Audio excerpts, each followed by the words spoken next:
Shalom saudara, haleluya, selamat datang ke siri pembelajaran apologetik.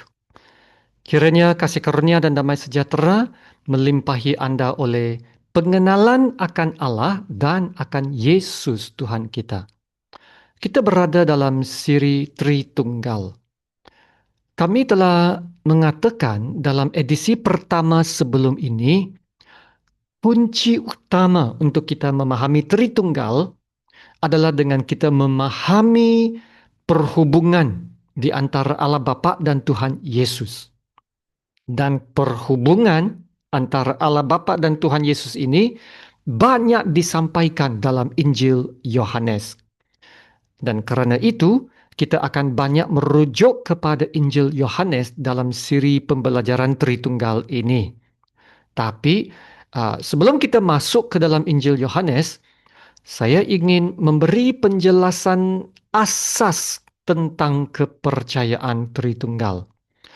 Dan penjelasan asas ini dapat dirumuskan dalam 4 kenyataan ini dan berpandukan gambar raja yang di sebelahnya ini, ya.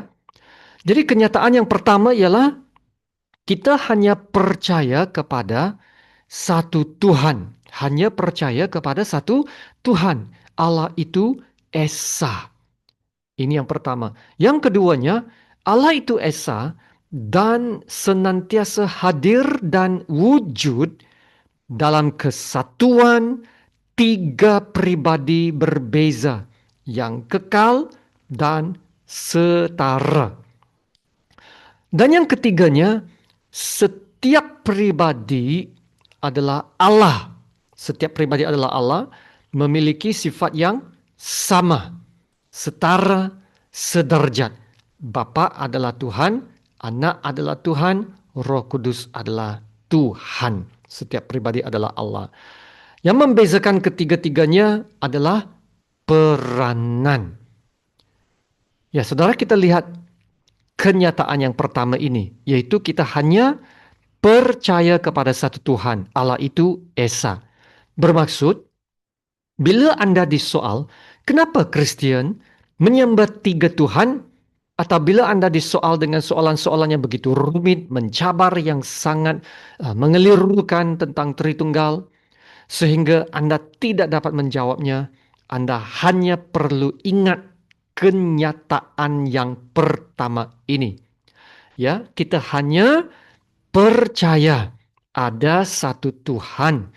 Yang Tuhan kita percaya ialah Allah itu Esa. Inilah kebenaran yang terpenting yang harus kita ingat selalu dan pegang teguh sebagai dasar kepercayaan kita apabila berbicara tentang kepribadian Allah. Alkitab kita dari Perjanjian Lama hingga ke Perjanjian Baru telah mengajar bahwa kita hanya menyembah satu Allah sahaja. Ya, dalam Keluaran bab 20 ayat 3 berkata, "Jangan menyembah ilah-ilah lain. Sembahlah aku saja." Ayat ini adalah hukum Allah yang pertama dalam 10 hukum. Yaitu, setelah orang-orang Yahudi diselamatkan dari perhambaan di tanah Mesir, mereka telah diangkat oleh Allah menjadi satu bangsa milik Allah. Dan Allah berkata kepada mereka bahwa Ia akan menjadi Allah mereka dan mereka akan menjadi umat Allah. Nah, untuk mengajar bangsa yang baru lahir ini tentang kepribadian Allah, Allah memberikan mereka hukum yang pertama dalam 10 hukum ini. Jangan menyembah ilah-ilah lain. Sembahlah aku saja. Berapa Tuhan? Hanya satu Tuhan saja, kan? Dan hukum ini diulang di dalam Ulangan bab 6 ayat 4 yang berbunyi, "Dengarlah hai orang Israel, Tuhan itu Allah kita, Tuhan itu Esa." Hanya satu Tuhan. Ayat ini sangat penting sekali bagi orang-orang Yahudi Israel, ya, sehingga telah menjadi satu pengakuan nasional yang dipanggil sebagai Shema, S-H-E-M-A. Menurut petikan dalam Ulangan 6 ini, Tuhan memerintahkan supaya pengakuan Shema ini, yaitu Tuhan itu Allah kita, Tuhan itu Esa, harus diingat selalu oleh orang-orang Yahudi. Dan mereka haruslah ajarkan sungguh-sungguh dan berulang-ulang kepada anak-anak mereka. Kepercayaan bahwa Allah adalah Esa begitu penting sekali, sehingga mereka harus mengikatkan kalimat ini ya sebagai tanda pada tangan dan dahi mereka. Dan mereka juga harus menuliskannya pada tiang pintu rumah mereka. Bermaksud ya pengakuan Shema ini telah menjadi begitu kuat, tertanam dan berakar dalam jiwa orang-orang Yahudi sampai hari ini. Dan bersama-sama dengan pengakuan ini, orang-orang Yahudi bukan saja harus percaya bahwa hanya ada satu Allah, tetapi satu lagi kebenaran yang sangat penting yang tercatat dalam ayat yang seterusnya, dalam selepas ayat 4, ayat 5, yaitu kasihilah Tuhan Allahmu dengan segenap hatimu dan dengan segenap jiwamu dan dengan segenap kekuatanmu. Penekanan dalam ayat ini adalah kasihilah Tuhan Allahmu. Dan hukum mengasihi Allah ini memberitahu kita suatu kebenaran yang sangat penting. Yaitu Allah mengkehendaki supaya umatnya bukan saja percaya dan tahu tentang Allah, tetapi juga haruslah mengenal Allah secara pribadi. Mengenal Allah. Saya ulang ya. Bukan saja tahu tentang Allah, tetapi juga harus mengenal Allah secara pribadi. Yaitu kita harus mengenal Tuhan secara pribadi dalam suatu perhubungan yang kekal dengan Tuhan Allah kita. Inilah yang menjadi teras utama kepercayaan kekristenan, yaitu perhubungan dengan Tuhan. Inilah rencana Tuhan dari awal-awal, bermula dari ciptaan manusia. Apabila Tuhan mencipta manusia, Tuhan tidak memberi agama kepada manusia. Tidak, saudara, bukannya agama. Tuhan ingin berhubung dengan manusia. Perhubungan, ya. Tetapi perhubungan ini terputus dan tercemar oleh karena dosa. Tapi Tuhan tidak putus asa. Tuhan mau selamatkan perhubungan ini supaya manusia tidak akan binasa dalam dosa mereka. Amin. Tuhan telah menyediakan rancangan keselamatan ini melalui Yesus Kristus.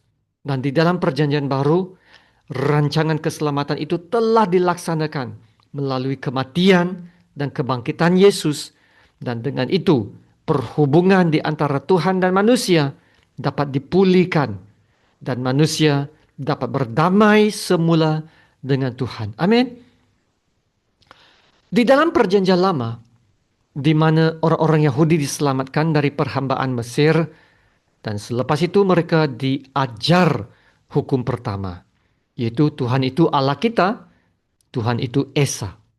Nah, begitu juga dalam perjanjian baru, apabila manusia diselamatkan, ya, diselamatkan dari perhambaan dosa, orang-orang percaya juga diajar hukum yang sama seperti dalam perjanjian lama. Yaitu dalam Markus 12 ayat 29, Yesus berkata, Tuhanlah Allah yang Esa dan tidak ada lagi Allah yang lain. Ya saudara, hukum ini tidak berubah dari perjanjian lama hingga ke perjanjian baru. Dan hukum ini diulang dan diajar oleh Rasul Paulus di dalam 1 Korintus bab 8 ayat 4. Di mana Paulus berkata, kita tahu juga bahwa Allah hanya satu. Tidak ada yang lain. Tidak ada Allah lain daripada Allah yang Esa.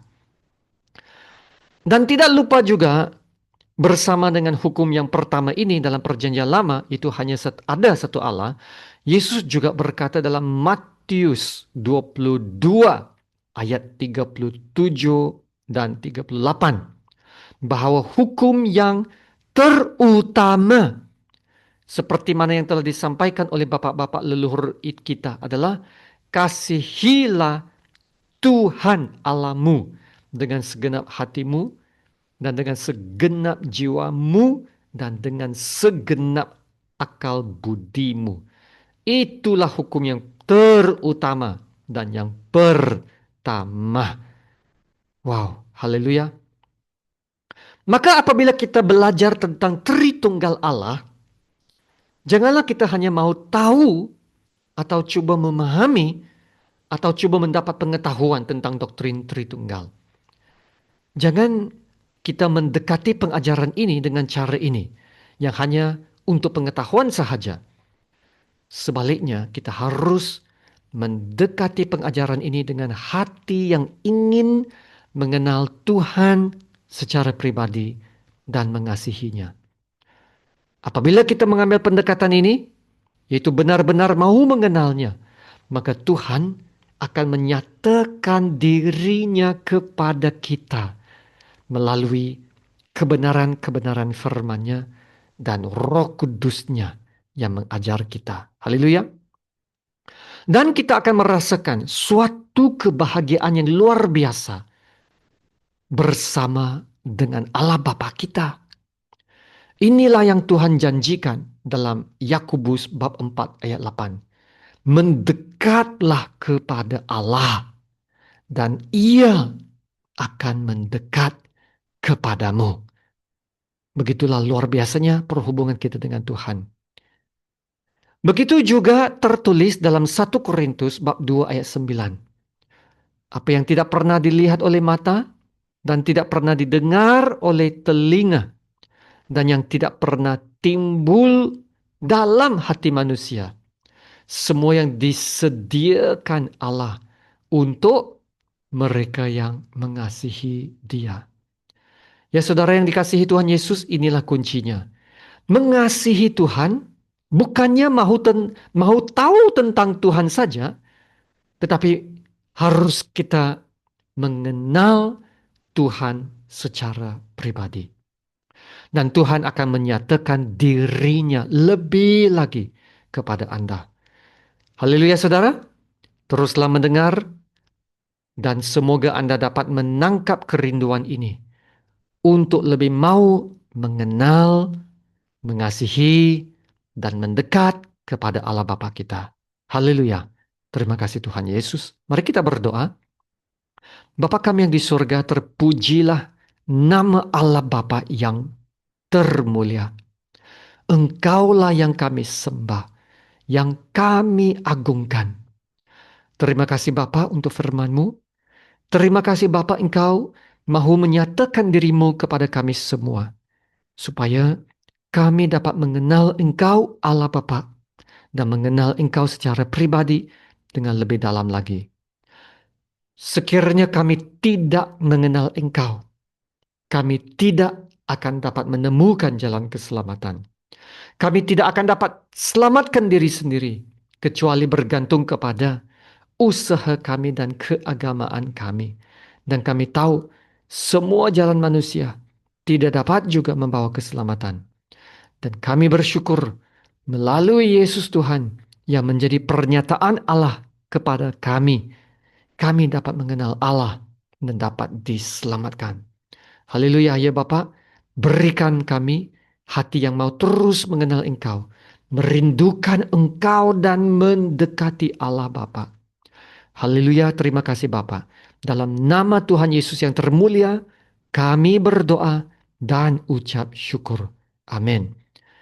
Kiranya kasih karunia Tuhan Yesus Kristus dan kasih Allah dan persekutuan Roh Kudus menyertai kamu sekalian.